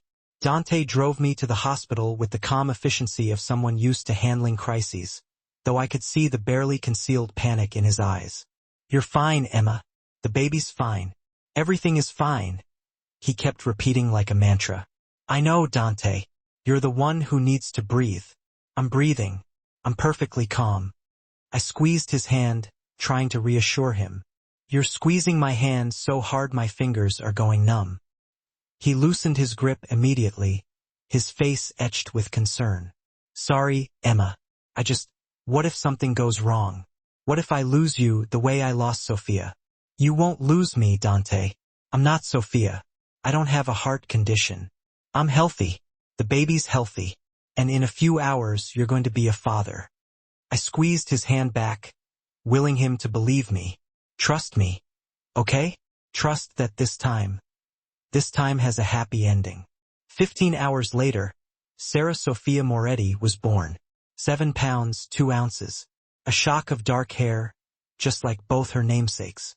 And lungs that announced her arrival to the entire maternity ward. Dante cried when they placed her in his arms. The sight of his daughter softening this hardened businessman in an instant. She's perfect, he breathed, his voice thick with emotion. She's absolutely perfect. She is, Dante. She absolutely is. And she has an amazing father, who's going to spoil her rotten. I watched him cradle our daughter, and felt my heart expand to an impossible size. Thank you, Emma, he whispered, turning to me, his eyes filled with tears. For what?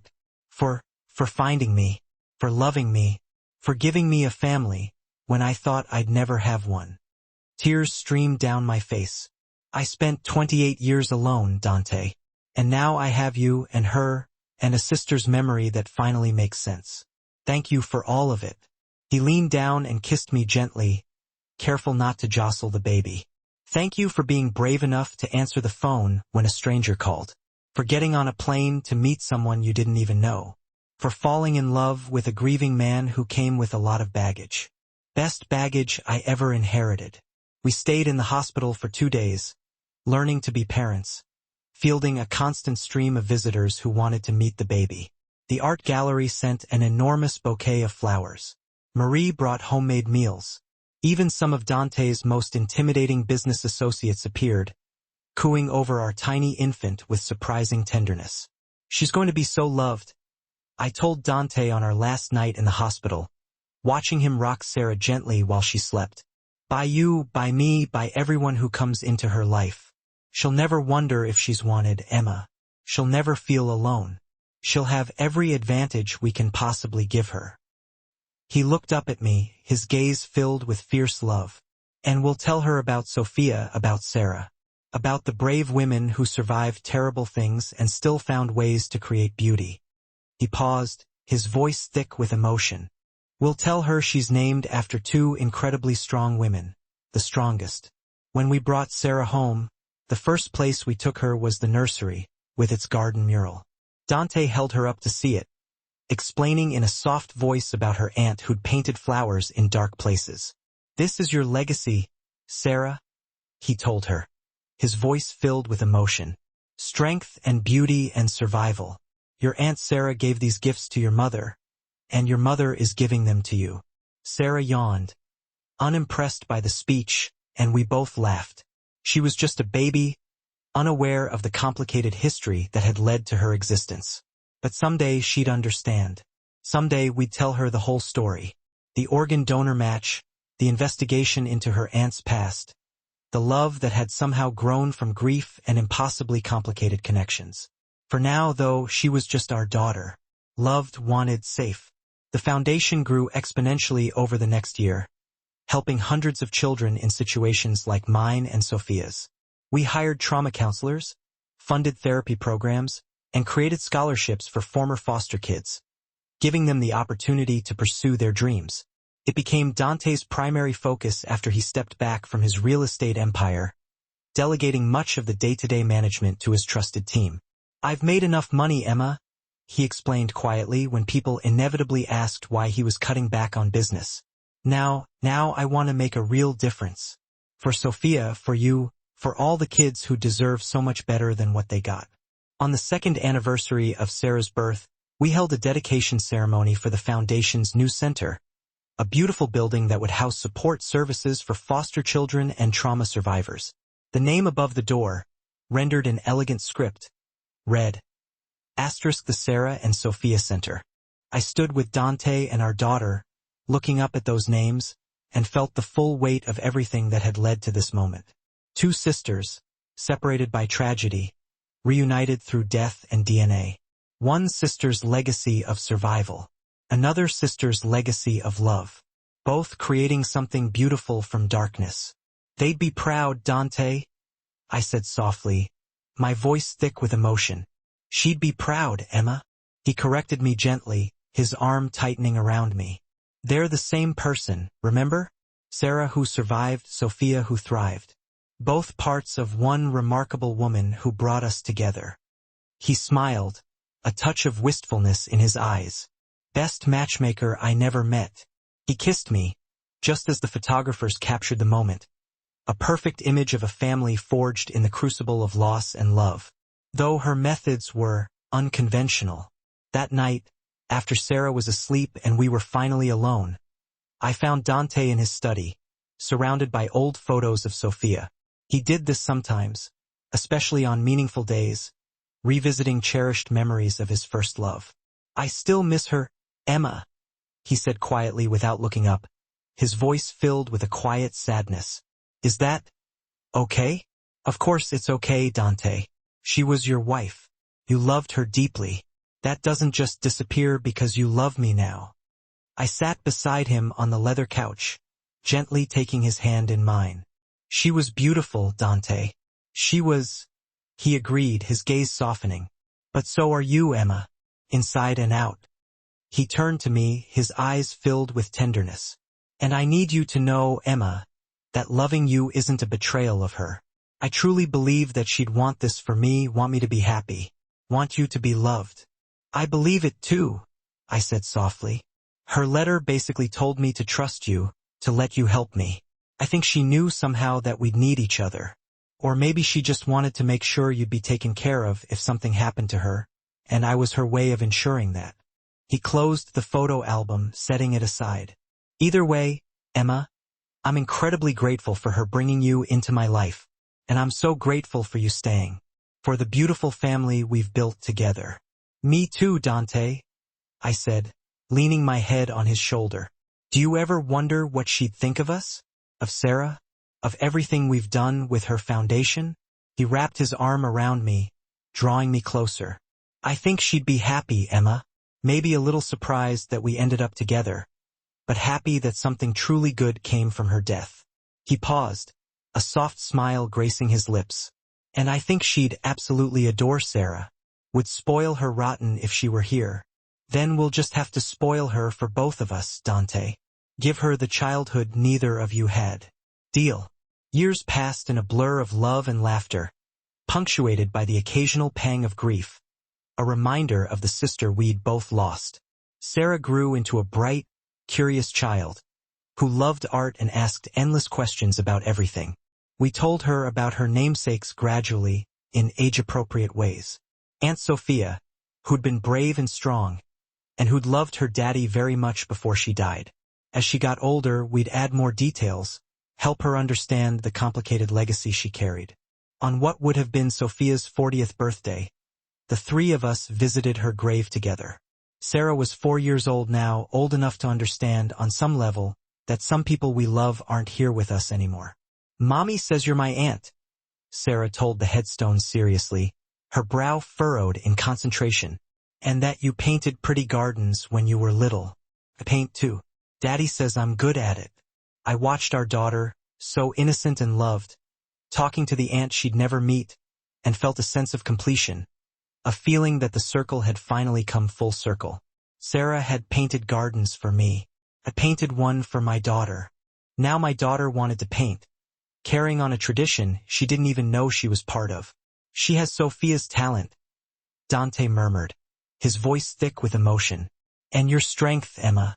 Best of both of you, Dante. Best of all three of us. Don't forget your contribution, Emma. You were the catalyst. My contribution was genetic material and excessive worrying. You two did all the real work." We left flowers, said a silent prayer, and stood together for a long moment, simply being a family, bound by love, loss, and the strange, beautiful twists of fate that had brought us together. It struck me then, standing there in the crisp air, how intricate the threads of fate can be, weaving lives together in the most unexpected ways. My mind drifted back to that donor registry email, the seemingly random spark that ignited this extraordinary chapter of my life. A single genetic match, a twist of DNA, had rewritten my entire destiny. And Sophia, bless her prescient heart, even in her passing, had orchestrated a meeting between her sister and her husband through that trust fund provision. It was as if, even beyond the veil of death, she was still looking out for us, drawing us closer, forging bonds that defied the boundaries of mortality. "Thank you," I whispered to the cold, unyielding granite of the headstone. "For Dante, for the Foundation's benevolence, for the letter that held so much of you, for remembering me amidst your own battles. Thank you for everything." Dante's hand gently enveloped mine, a silent promise of forever. Beside him, Sarah, her small hand nestled securely in his, completed the circle. And as the sun dipped below the horizon, painting the sky in hues of fiery orange and soft lavender, we stood united, a family forged in the crucible of loss, sustained by an unwavering love, and eternally bound to a woman who had emerged from the deepest darkness to become a beacon of light. 5 years slipped by, marked by laughter, milestones, and the inevitable probing questions of a curious child. Sarah, now a bright and inquisitive 9-year-old, stood at the precipice of understanding. "Mom, why aren't there any pictures of me with Aunt Sophia?" she asked one evening, her brow furrowed in thought. "If she died before I was even born, how come you never met her either?" Dante and I exchanged a knowing glance across the dinner table, a silent conversation passing between us. We had anticipated this moment, rehearsed our answers, but the weight of it still felt monumental. Our daughter was finally ready to grasp the complexities of our story, or at least as much as we deemed appropriate for her young heart. "Let's move to the living room," I suggested, my voice calm despite the nervous flutter in my stomach. "This is a story that deserves comfortable chairs and a steaming mug of hot chocolate." 20 minutes later, Sarah was nestled between us on the sofa, her favorite plush blanket wrapped snugly around her small frame, her eyes wide and expectant as we began to unravel the tapestry of our past. We explained how Sophia and I were sisters, cleaved apart in infancy by circumstances beyond our control, strangers bound by blood. We recounted the dark chapter of our early years, the machinations of cruel people that led to our separation. And then, we told her of the blood test years later that had led me to her daddy, Dante, as I desperately sought answers about his beloved wife, Sophia, who had succumbed to illness. So, you met Daddy because your blood matched Aunt Sophia's? Sarah's sharp mind was already piecing together the puzzle. That's so cool. It's like she introduced you, even though she was already gone. Exactly like that, Dante affirmed, a wave of relief washing over his face. Your Aunt Sophia was the reason your mom and I found each other. In a way, sweetheart, she gave me the greatest gift imaginable. Your mother, and eventually, you. Sarah's face clouded with a shadow of sadness. But that's sad too. She never got to meet me. Tears welled in her eyes, reflecting the tender ache in her heart. I wish she could have met me. Do you think she would have liked me? I gathered her close, enveloping her in a comforting embrace. She would have loved you, sweetheart. You have inherited her artistic talent, her unyielding bravery, and her beautiful, compassionate heart. You are exactly the kind of niece she would have adored. Tell me more about her, she pleaded, her voice thick with emotion. Tell me about when you were little together. And so we did, sharing the fragments of our shared past, pieced together from Margaret's stories and the poignant words of Sophia's letter. We painted a picture of a 4-year-old girl, a miniature artist, painstakingly creating vibrant flower paintings for her baby sister in the dim, dusty attic. We spoke of a brave child who had orchestrated a daring escape to protect those she loved. We recounted the story of a woman who had endured unimaginable horrors, yet still managed to create beauty in the world. Sarah listened intently, absorbing every detail with a seriousness that belied her young age. She was old enough to grasp the weight of tragedy, but still young enough to believe in the possibility of happy endings. So, she was a hero, she finally declared, her voice filled with awe. She saved you when you were babies, and then she helped you and Daddy find each other. She's like a superhero except real. Yes, Dante agreed, his voice thick with emotion. She was exactly like a superhero. And you know what, sweetheart? You have her powers, too. Her strength, her unwavering kindness, her ability to create beauty, even when things are hard. And I have her name, Sarah added, a spark of understanding in her eyes. You have both their names, I clarified. Sarah, for your aunt as a child, and Sophia, for the remarkable woman she became. You carry both versions of her within you, the brave little girl and the strong, resilient woman.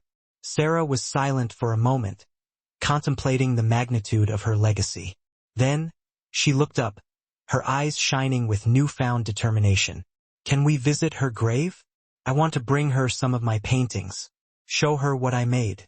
The following Saturday, we made the solemn pilgrimage to the cemetery, Sarah clutching a carefully curated folder of her best artwork. She had spent the entire week consumed by her art, pouring her heart and soul into each brushstroke, eager to share her creations with the aunt she had never known. At the gravesite, she meticulously arranged her paintings against the cool, unyielding surface of the headstone.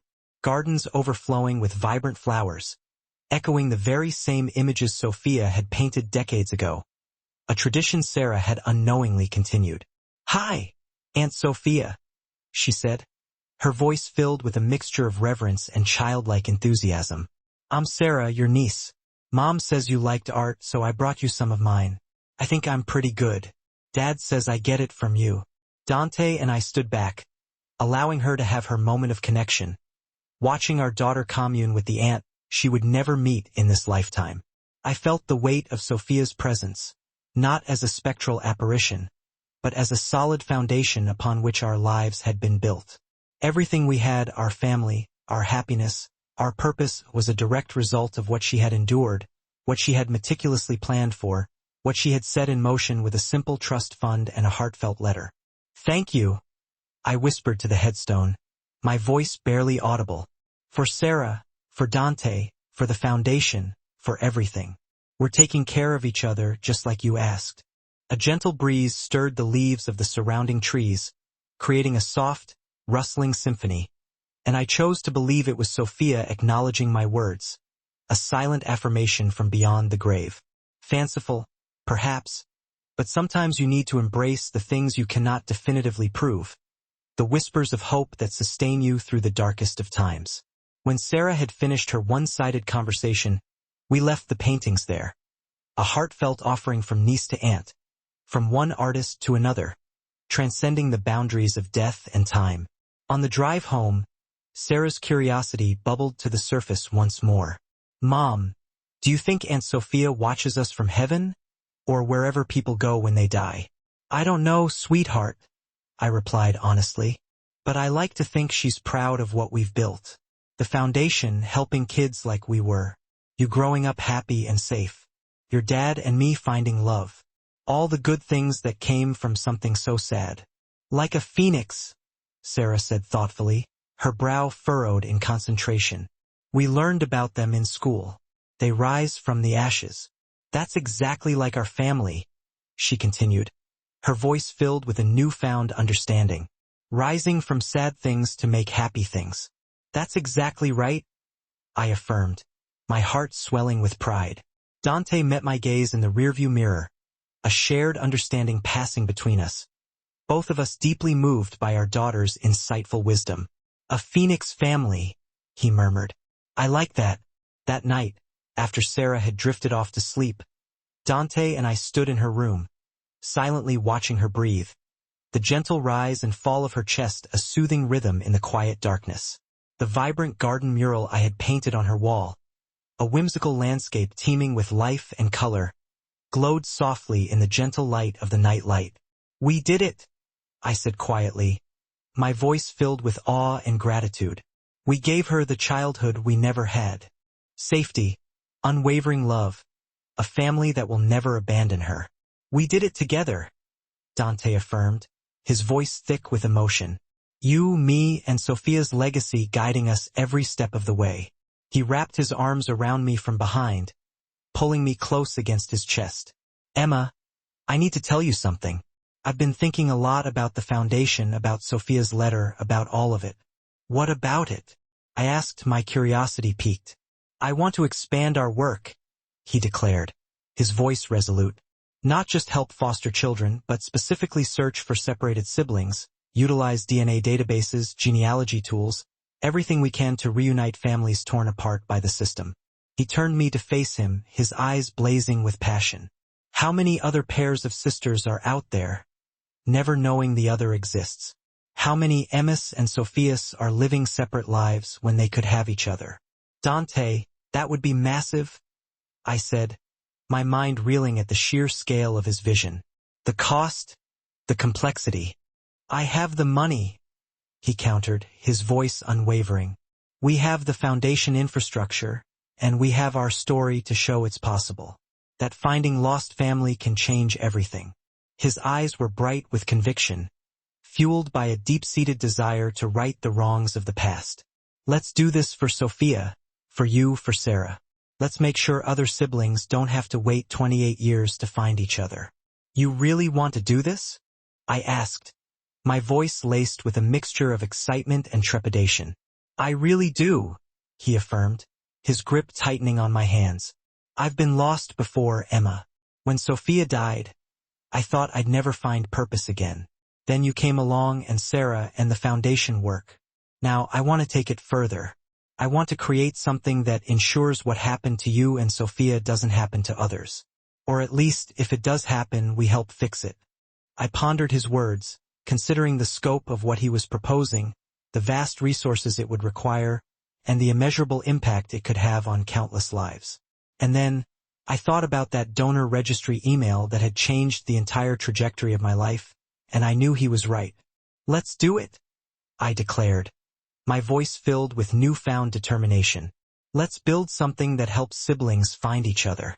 The Sarah and Sophia Sibling Reunification Project," he said, his voice filled with emotion.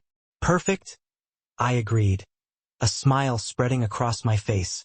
He kissed me deeply, his lips lingering on mine. "God, I love you. Your strength, your compassion, your willingness to take our pain and turn it into something that helps others. I learned from the best," I replied, returning his embrace. Sophia survived unimaginable horror and still created beauty. I'm just following her example. The project launched 6 months later, garnering significant press coverage. The story of the billionaire whose wife had died under mysterious circumstances, whose second wife turned out to be her long-lost sister, now dedicating millions to reuniting separated siblings, captivated the media. The media loved the narrative, which helped to spread awareness and bring in cases from across the country. Within the first year, we had reunited 43 pairs of siblings who had been separated by the foster system, adoption, or unfortunate family circumstances. Each reunion was filmed with permission and shared online to encourage others to embark on their own search. The videos went viral, capturing the raw emotion of siblings meeting for the first time in decades, the tears of joy, and the undeniable connection that came from finally finding their biological family. We're making a difference, I told Dante one evening. As we watched the latest reunion video, tears streaming down my face. 2 brothers in their 30s, separated at birth, who had never known the other existed. Look at them.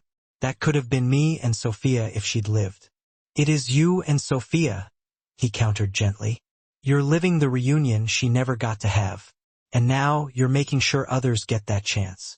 He pulled up our database, a vast repository of information on individuals searching for their long-lost siblings. We have 200 cases currently being investigated, he said, his voice filled with hope. 200 families that might find each other because of what we're doing, because of what Sophia started.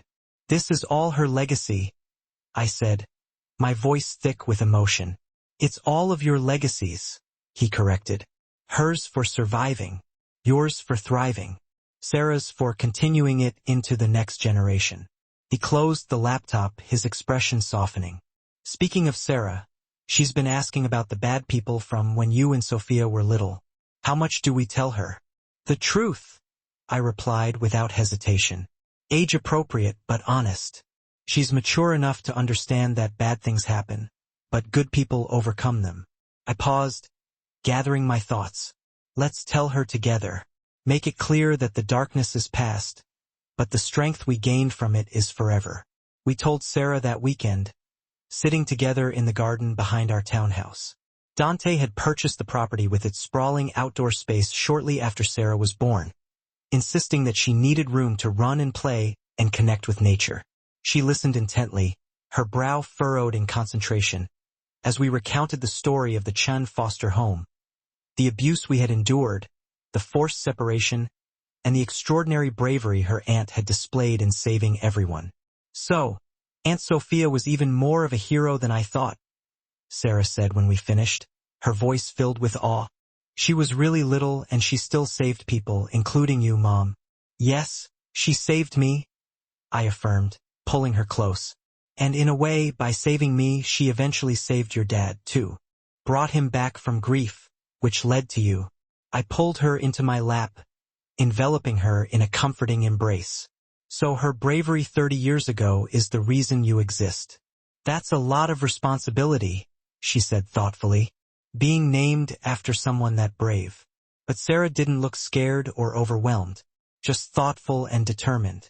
I want to be brave like her, she declared, her voice filled with newfound conviction. When I grow up, I want to help kids like you and Aunt Sophia.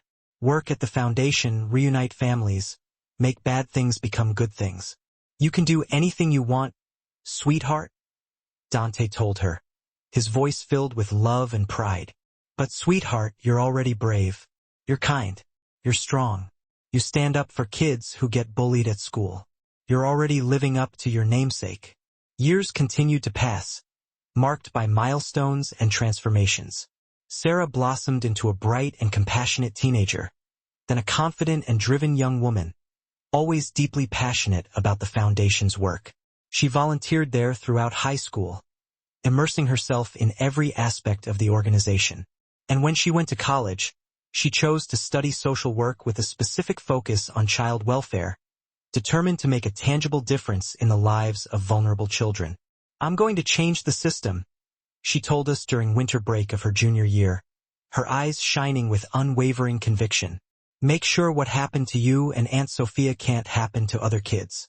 Better oversight, better placement procedures, better follow-up care. You'll do it too, I said, my heart overflowing with pride. You have the passion, the drive, and the perfect name. Sarah Sophia Moretti, child welfare advocate. Dante added, a smile playing on his lips. It has a ring to it. Dante and I watched her grow into exactly the kind of person Sophia would have been proud of. Strong, compassionate, dedicated to helping others, and fiercely committed to creating a better world. Our family had come full circle, transforming from trauma to survival to thriving to giving back, a testament to the enduring power of love and resilience.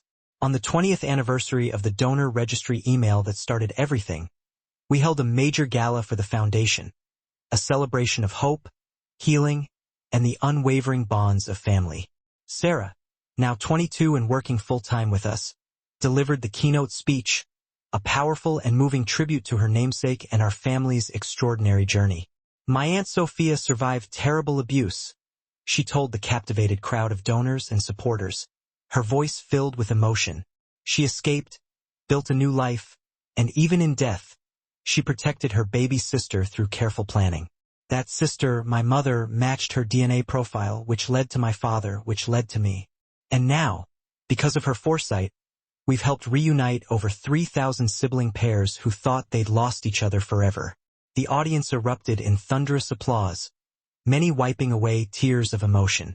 And I felt Dante's hand find mine, his touch a silent reassurance. We did it, he whispered, his voice thick with emotion. We took Sophia's legacy and made it something that changes lives every day. She did it, I corrected gently. We just carried it forward together as a family. He kissed my temple, his lips lingering against my skin. Thank you for getting on that plane 20 years ago, for being brave enough to search for answers, for giving me a second chance at love, and a daughter who's changing the world. Thank you for sending the plane, for being honest about Sophia, for loving me despite all the complicated ways our lives intersected. I replied, leaning into him. We built something beautiful from something tragic, I added, my voice filled with gratitude. That's the best kind of legacy. That night, after the gala had ended and Sarah had gone out with friends to celebrate, Dante and I returned to the penthouse, our hearts full and our spirits buoyed by the evening's success. The penthouse had evolved over the years, reflecting the changing tapestry of our lives. Less of Sophia's personal belongings on display, and more of our shared experiences evident in the family photos adorning the walls and Sarah's vibrant artwork adding splashes of color to every room. But despite the subtle changes, her presence remained, woven into the very foundation of everything we had built together. Do you ever regret it? I asked him quietly as we prepared for bed, my voice filled with a hint of uncertainty. Taking a chance on me, on us, despite how unusual the circumstances were. Never, not once, he replied without hesitation, his eyes filled with unwavering love and devotion. He pulled me into his arms, enveloping me in a comforting embrace. You were the answer to a prayer I didn't even know how to pray. Sophia brought you to me, Emma, and I'll be grateful for that gift every day for the rest of my life. She brought us together, past and present, loss and love, weaving together two sisters separated by tragedy, but connected by blood, all leading to this. A family, a foundation, a legacy of turning darkness into light. A phoenix family, he said, echoing Sarah's words from years ago, his voice filled with warmth, rising from the ashes to create something beautiful. We stood by the window, gazing out at the mesmerizing tapestry of Manhattan spread out below us, the glittering lights twinkling like a million scattered stars.